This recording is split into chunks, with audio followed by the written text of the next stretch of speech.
Today we're making a lapel pin, a gold and red lapel pin, and we're using satin ribbon 2.5 centimeters and gold findings. So the first step, if you want to make a ribbon rose, is to and you do that with as shown, followed by folding your ribbon towards fold it to form a triangle. Fold it. I use my right hand, so I'm folding it towards the left side, and once you have a triangle, you're gonna have to apply a lot of glue. Well, not a lot, but enough glue. After that, we're going to fold again to form this triangular cap. I call it the cap. Once you have this cap, you're well on your way. So next thing is to fold again. Well, the making of the rose, you would have to do a lot of folding. Basically, all you're going to be doing is to make as many triangular shapes as possible, and you're really just wrapping the triangles around each other as shown.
So now we're done with the rose. The next step is to attach a felt circle underneath the rose to give it a base to lay on.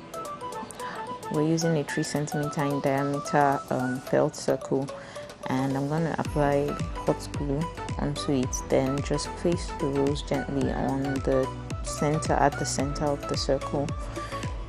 Then what we'll do is to trim any excesses on the side of the circle. To do this, okay, I made sure that all the edges were well glued onto the felt circle. We don't want our rows pulling off or peeling off the felt circle. Next step is to trim. As you can see, trimming off the excess edges, because it's a small rose.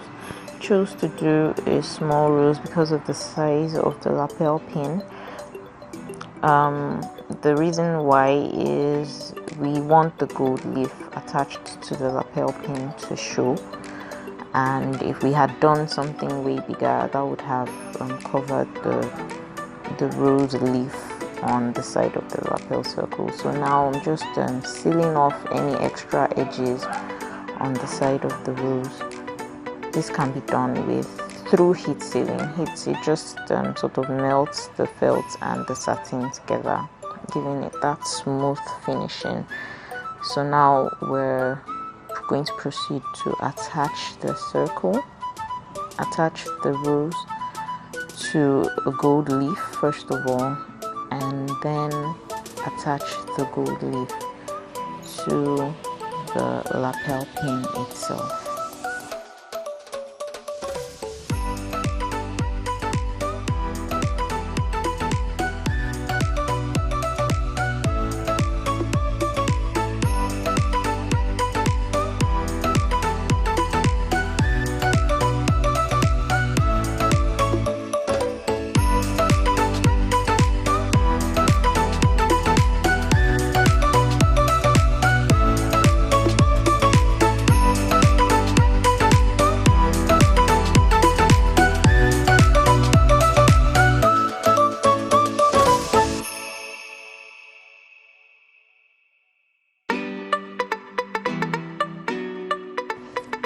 Okay, we're done with our lapel pin. I apologize for the out of frame picture, but all I did there was just to place the satin rose on the lapel pin, on the metal circle on the lapel pin. Thanks for watching, guys.